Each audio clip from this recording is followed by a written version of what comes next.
So, as all beginners, you might have a few early questions and you're looking for answers. You came to the right place. So this video will go through leveling and the ways to achieve it. If you're interested in a specific part, you can find the time codes in the description below. First, we will see the leveling. Leveling is one of the first challenges you will face as a newcomer in the game, and there are ways to get through it smoother. So how does leveling works? For increasing your play level, you will need experience, an amount increasing at each level. The experience you get is based on the gold you spend overall, so you can get some by two other ways, but I will get back to them later. There are plenty of ways to spend gold on the game. Here's a few main ones that you will find. First, the researches that you can find in the command center. Then you have the donations to alien stacks, also having the amount that you can find. The third one would be unlocking a new area inside the base. And another one that I can mention would be the building new facilities such as barracks, gold mine, etc. And finally, one that you can use but not for so long is unlocking new component slots, but after level 36-37 it will be over. So besides spending gold, you can get experience by two other ways. First would be reward quests, and the second would be Mystery Island. Those two ways you would get small amounts of experience, but you can repeat them every day, so still worth a shot. Also, you will see that stopwise an everyday grind, that you will do things over and over every day, so don't miss them. Gold will be needed real fast for leveling, so I recommend you staying for the next part of the video on gold. In the meanwhile, let's talk about R&D. A first tip for all levels is using auto-join feature for Warhammers. It will give you tech, boxes, and also R&D that you need from level 1 to 80. It's free of it, so it's totally worth doing it. R&D is used for two things mainly, which is first increasing your strat room level, and the second one is the repair factory research. The strat room level will define the highest research level you can have, so it's better to have it at the highest level. As you can see, my strat room at level 36 will allow me to get army units until level 36. I just don't have enough items to get there, but that's the main point. You can get the strat room one level above your player level, not more than that. The precious R&D will be missing between level 30 and 40, and then at level 70 to 80. There are a few main sources that you can find R&D. So first off, dark forces that you can find on the world map. Attacking them will give you the best ratio for R&D per bit used.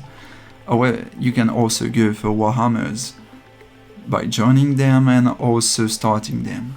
The ratio is a bit less good, a bit worse, but it's still worth it. The second main source is the Sand Table exercise. It's a free way you can participate 5 times a day and get up to 800 R&D per day. As said, is a grind, so you have to get through all possible ways to get what you need. The third option would be the R&D, the general R&D database that your aliens can build, but you need to have high enough level aliens for that, and you can always ask Air 4 to build it, and then gathering that precious R&D. There are a few other ways that I don't recommend to get R&D because they are ineffective and you can get better items from those sources. The first one would be the treasure badges in treasure store. Like you can use treasure badges in treasure stores, but raw skill chests are way more valuable than the R&D in that store. If you don't want to regret later spending on R&D in that store, please don't do it. The second one I don't recommend is using the item runes for getting R&D. There are way better and more valuable items to get in that rune every day. So the third one would be the Guard rune. It's not that I don't recommend it overall, but after level 70, the Warhammers will give you a better ratio of R&D per bit used than the Guards. It's really meant for level 30 to 50, so don't use it after that. So now that we know how to get experience for leveling and R&D to go through your strat room building, we will stop specifically at gold. So that almighty coin is needed in many parts of the game, from level 1 to post level 80. So yeah, you need to work on getting the best way for having gold on your account as early as possible. From level 1 to 80, there's a simple but frustrating method you can follow. That method would be always having your strat room level 1 level higher than your player level. Like if you level 35, you want a strat room level 36. In that example it was 35 for 36. Thanks to that you will be able to get the merge gold mine 1 level above your player level, and that way you will produce technically more gold that you should have and you should need. It's the best way to never lacking on gold. It will also push you close to the next level, so for avoiding it you have to be careful and not research all troop types, like not all of them. For example, I've always stayed a few levels back on Air Force to be sure that I wouldn't level up and just get gold in the meanwhile. As long as you don't reach level 80, you should keep all your gold boxes aside. Indeed, these gold boxes will be handy after level 80 to get full use of them. There are two reasons for this. First, the amount of gold you get from those boxes is based on the strat room level, so the maximum amount is reached at level 80. And secondly, at level 80 you will open the general perks. I will show you that real quick. Yeah, and they require a crazy amount of gold. Like we're talking about 15 FF gold for a second garage or shipyard. And for Navy and also Air Force players, the second dock is really a game changer. So just keeping and gathering those gold boxes as soon as possible would be better for getting to the required amount at level 80. Gold production is something you need to work on since the early game. Your gold production is based on your gold mines and can be improved through decoration and also skills on your heroes. The most significant part of it relies on hero skills. So let's have a look. As you can see, the gold mine production skills is what make your gold production get higher. As a starter, make sure to level up all your heroes to level 20 for unlocking the 2 skill slots. Then you set skills level 1 on your heroes, a rare skill and a normal skill on every single one of them. Then on third, you check in every 6 hours to make sure to get all that gold on your account. And finally, once a day, you can use the 6 hours free production. You can check your gold production on your profile in your stats. As a benchmark, getting to 200% at level 8 is considered as good, but the higher the better. So, leveling fast is great, but you will need some basic needs for that, and to do it correctly. Also, do you need to level fast? Reaching early some levels will grant you a real advantage on short and long term.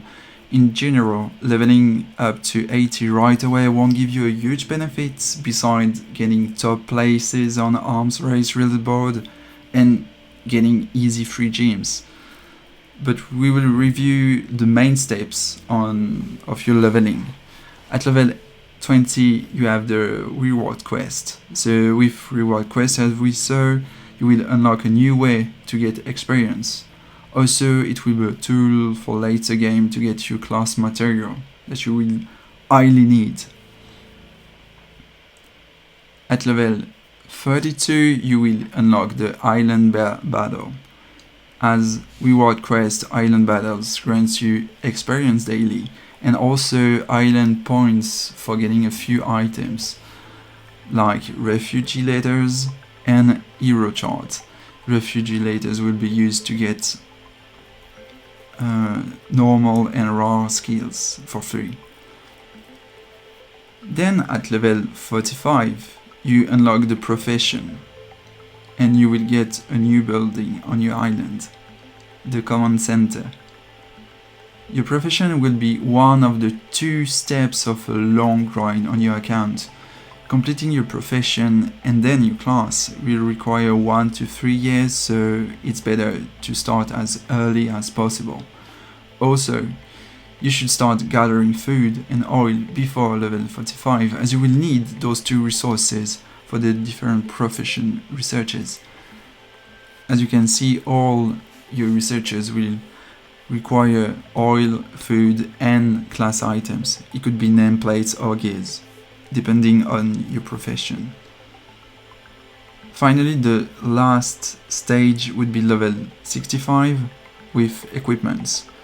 It's the longest grind in the game. It would require about 6 to 7 years to complete, but don't worry, you won't meet many players who completed it. Equipments require materials, and those materials can be obtained through time, lots of time. The earlier you start, the better you will be.